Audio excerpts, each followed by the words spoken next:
দেখো আজকে আমি এবার এসে গেছি। তা আজকে তো শনিবার, ভেবেছিলাম সোয়াবিন রান্না করব, যেরকম নর্মাল ঝোল করি সোয়াবিনের ওরকমই করবো ভেবেছিলাম। নিরামিষ রান্না করতে হবে। তা সোয়াবিন সেদ্ধও করা হয়ে গেছিলো এই যে। তা ভাবছি সোয়াবিনটাকে যদি একটু অন্যরকম করে করি তাহলে ভালোই হয়। তাহলে চলো তোমরা দেখতে থাকো কীভাবে করি। চলো, কি কি নিয়ে নিয়েছি। এখানে হচ্ছে সেদ্ধ করা সোয়াবিন, এটা মিক্সিতে পেস্ট করব। এটা আমি ভিজিয়ে রেখেছি, এটাও পেস্ট করব।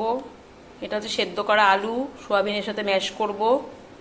এটা হচ্ছে গোটা লঙ্কা, আদা, এটাও হচ্ছে পেস্ট করব।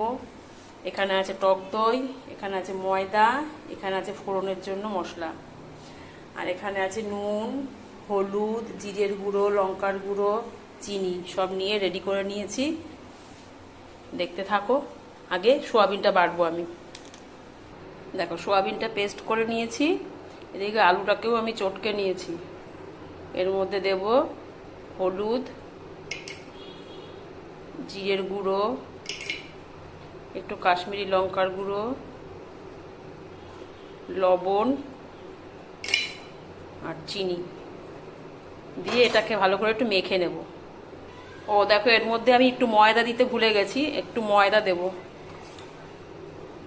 2 চামচ, এই 3 চামচ মতো ময়দা দেবো, না হলে এটা টাইট হবে না।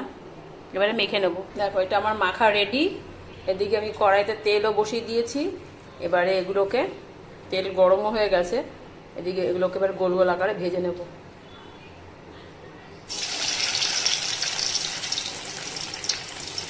এরকম করে সবকটা ভেজে নেব।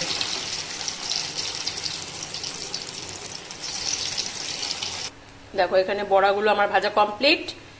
এবারে আমি তেলটা, ওই বাকি তেলটার মধ্যেই এই ফোড়নগুলো দিয়ে দেবো।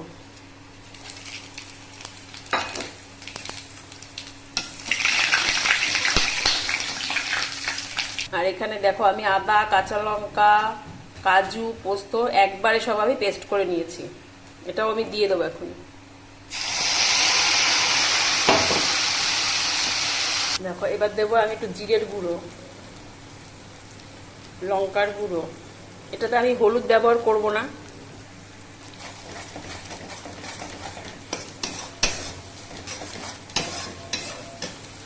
এবারে আমি এর মধ্যে এই টক দইটা ফেটিয়ে রেখেছিলাম, এটা দিয়ে দেবো।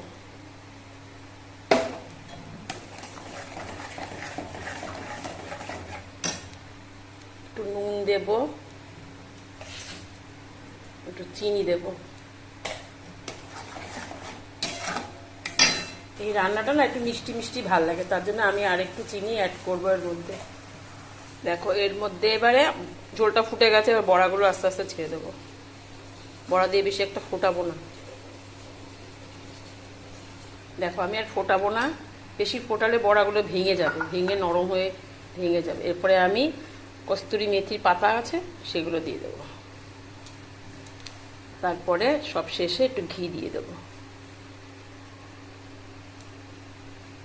দেখো আমার কমপ্লিট। দেখতে কিন্তু দারুণ লাগছে। একটু আমি চাপা দিয়ে রেখে দেবো, তারপর নামিয়ে ফেলবো। গ্যাস বন্ধ করে দিলাম। চলো তোমার রেডি। বেড়ে ফেরি থালায় থালায়। এই রেসিপিটা না পোলাও, ফ্রাইড রাইস, পরোটা এগুলো দিয়ে খেতে ভালো লাগবে। তো তোমরা একবার বানিয়ে খেয়ে দেখতে পারো, যদি ভালো লাগে কমেন্ট বক্সে এসে জানিয়ে যেও।